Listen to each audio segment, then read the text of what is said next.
देखो, let's be honest, shortcuts ना हर किसी को पसंद है। जिम में शॉर्टकट, करियर में शॉर्टकट, हेल्थ में भी शॉर्टकट, इंजेक्शंस, पिल्स और सर्जरीज तो थी। अब ये जो ओज़ेम्पिक नाम का एक ड्रग है ना, वो इंडिया में भी अप्रूव हो गया है। तो आज इस वीडियो में मैं आपको रियलिस्टिक पिक्चर पेंट करने की कोशिश करूंगा ताकि आप अपना डिसीजन सही से ले पाओ यार। बिकॉज जो क्रेज बढ़ रहा है ना इस ड्रग का, लोग इतने एक्सेप्टिंग और इतने वेलकमिंग होते जा रहे हैं। दे आर सो एक्साइटेड कि ओज़ेम्पिक इंडिया में आ रही है। And it is the worst thing, you will realize, I will tell you pros and cons both कि ये ड्रग क्यों इन्वेंट हुई थी, कैसे इसका इतना ज़्यादा एक्साइटमेंट और क्रेज़ बढ़ा, क्या इसके साइड इफेक्ट्स हैं, प्रॉब्लम्स क्या आ रही है लोगों को, और इंडिया में क्या कॉन्सिक्वेंसेस फेस कर रहे हैं लोग। और ज़्यादातर आपने बॉलीवुड में देखा होगा, hip hop stars Karan Johar, Badshah, Kusha Kapila, इन सब लोगों की weight loss, Kapil Sharma also, इन सब लोगों की वेट लॉस के साथ जैसे इनके कमेंट्स पे जाओगे ना, आपको दिखेगा वहाँ पे Ozempic face, Ozempic face, Ozempic face. तो क्या है ये ओज़ेम्पिक? ओज़ेम्पिक बेसिकली एक ड्रग का ब्रांड नेम है, राइट? जैसे आपका Crocin is a brand name for paracetamol. Similarly तो ओज़ेम्पिक का जो जेनेरिक नेम है ना, जैसे Crocin is for paracetamol, that is called semaglutide. अब आप ये समझो कि करती क्या है, इसका इन्वेंशन क्यों हुआ था। जैसे मैं मिनॉक्सिडिल की आपको एग्जांपल्स देता हूँ। मिनॉक्सिडिल ट्रीट करने के लिए बनाई गई थी आपका ब्लड प्रेशर, राइट? उसका साइड इफेक्ट था कि आपकी अनवांटेड हेयर ग्रोथ होती थी। सिमिलरली ओज़ेम्पिक के अंदर भी यही एक प्रॉब्लम है। ये टाइप 2 डायबिटीज़, जो कि लाइफस्टाइल के प्रॉब्लम्स की वजह से होने वाली बीमारी है, उसको ट्रीट करने के लिए बनाई गई थी। और इसका साइड इफेक्ट है अनवांटेड वेट लॉस। क्योंकि वेट लॉस के पीछे दुनिया इतनी पागल हुई है, इसलिए ब्रांड ने उठाया इसको और अब इसको मार्केट करना शुरू कर दिया सीधा as a weight loss drug. तो चलो देखते हैं सबसे पहले कि ओज़ेम्पिक करता क्या है। आपकी बॉडी के अंदर आपने इंजेक्ट किया, व्हाट हैपेंस? ये एक GLP-1 रिसेप्टर को रेप्लिकेट करता है जो आपकी बॉडी के अंदर ऑर्गेनिकली प्रोड्यूस होता है, राइट? तो सिंपल भाषा में ये आपकी बॉडी के नेचुरल हार्मोन्स को मिमिक करता है। इंसुलिन रिलीज बढ़ा देता है जब ब्लड शुगर हाई होता है। तो ये डायबिटीज़ पेशेंट्स के लिए मेनली काम करता है और पेट को ना धीरे धीरे खाली करता है। बेसिकली जब आपके खाना खाते हो, आपके फूड पाइप में जाता है, वहाँ से पेट में जाता है, पेट से इंटेस्टाइन में जाता है। तो पेट से इंटेस्टाइन जाने वाला जो सिस्टम है ना, उसको बहुत धीरे कर देता है। तो आपको बहुत देर तक फुल फील होता है। वो फीलिंग नहीं आती आपको कि दोबारा पेट खाली हो गया, भूख लगी है, राइट? और आपकी ब्रेन के अंदर ना सिग्नल भेजता है आपके थैलेसिस को कि यार ये जो अब इसका जो खाने का सिस्टम है ना, और जो आपकी सैटाइटी वाली फीलिंग आती है कि पेट भर गया है, उसको कंट्रोल करता है। तो रिजल्ट क्या होगा? जब आपकी ब्रेन को सिग्नल मिलेगा कि भाई भूख कम कर दे, मेरे को भूख लगी ही नहीं है, तो आप खाना नहीं खाओगे। आप खाना नहीं खाओगे तो वेट लॉस होगा, सीधी सीधी बात है। लेकिन इसके बहुत सारे साइड इफेक्ट्स हैं बॉस। अब ये तो मतलब मेरे कुछ दोस्तों ने भी US में ट्राई किया है इसको और वहाँ से समझ में आया। एक और मेरे फ्रेंड हैं जो फ्रांस में रहते हैं, वो एक कंपनी में काम कर रहे थे जो सिमिलर टाइप ऑफ ड्रग बनाती है। वो बलून्स बनाती है उनकी कंपनी, ठीक है? वो आप खाओगे, आपके पेट में जाके थोड़ा फूल जाता है, तो वो स्पेस ऑक्यूपाई कर लेता है, जिस वजह से आप खाना थोड़ा कम खाते हो, राइट? लोग इस हद तक जा रहे हैं यार। But anyways, coming back to Ozempic. Ozempic का ना देखो, आप जो साइड इफेक्ट्स हैं, नौशिया, वॉमिटिंग, डायरिया, कॉन्स्टिपेशन, ये सब तो कॉमन है। उसके अलावा सीरियस वाले भी हैं। पैनक्रियाटाइटिस हो जाता है आपको, जिसमें आपकी बेसिकली पैनक्रियाज की सूजन, मतलब पैनक्रियाज को फुला देता है वो, राइट? और गैलस्टोन्स हैं। विजन चला जाता है आपका, vision loss is one of the biggest side effects. US में अभी $2 बिलियन का केस करा है बहुत सारे पेशेंट्स ने जिनका विजन लॉस हुआ है। So clearly something is wrong.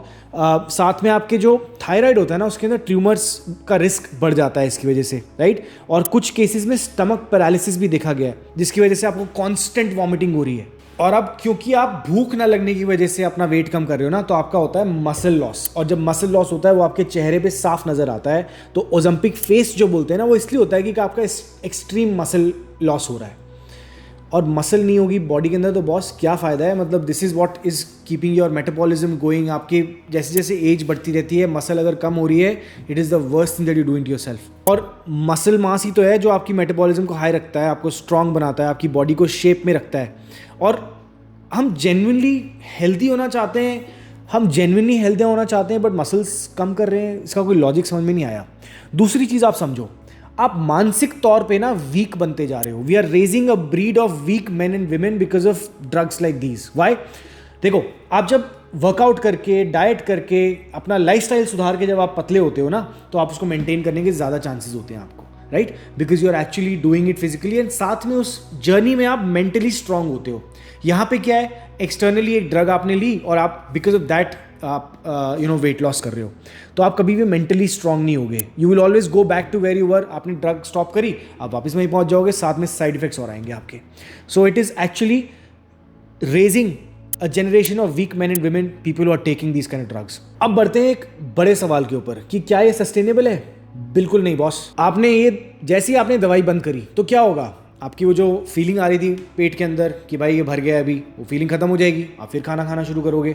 अब क्योंकि आपने लाइफस्टाइल में तो चेंज करा नहीं, तो अब आप वापस वहीं पहुंच जाओगे जहां से आपने शुरुआत करी थी, right? So this is not helping you in any ways. अब इसका फाइनेंशियल इंप्लीकेशन भी है। ये मेडिसिन कोई ऐसा तो है नहीं जो फ्री में मिल रही है, राइट? या फिर ये गवर्नमेंट सब्सिडी के साथ आ रही है, नहीं बॉस, अभी ये प्रीमियम है क्योंकि डिमांड में है।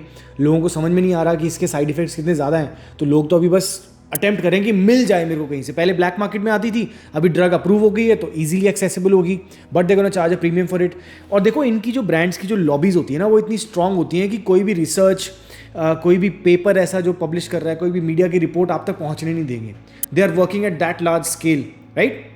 तो हमें खुद सेल्फ अवेयरनेस करनी पड़ेगी, अपने एक दूसरे लोगों को समझाना पड़ेगा कि भाई ये मत कर, परमानेंट सोल्यूशन ढूंढ। The idea is to fix your lifestyle, वही तरीका है। तो मेरा अब सोल्यूशन आपको मैं बताना चाहता हूँ। श्रेड फ्रेमवर्क मैंने एक बनाया है, उसको अपनी लाइफ में इंप्लीमेंट करो। S for sleep, H for hydrate, R for routine, E for eat clean, D for decompress. ये 5 चीज़ों को अपनी दिन में इंप्लीमेंट करो, अपने रूटीन का पार्ट बनाओ, और भाई सेल्फ डिसिप्लिन से ही काम चलेगा, ठीक है? सो 7 से 8 घंटे की स्लीप हर रोज बहुत इंपॉर्टेंट है। आइडियली 9 PM to 5 AM, 1 घंटा ऊपर नीचे, it's fine.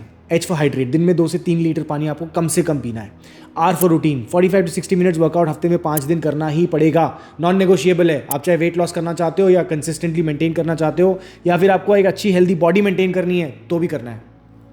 E for eat clean, junk food, processed food, deep fried sugars, ये सब बंद कर दो अपनी लाइफ में से, राइट? 80-20 फॉलो करो।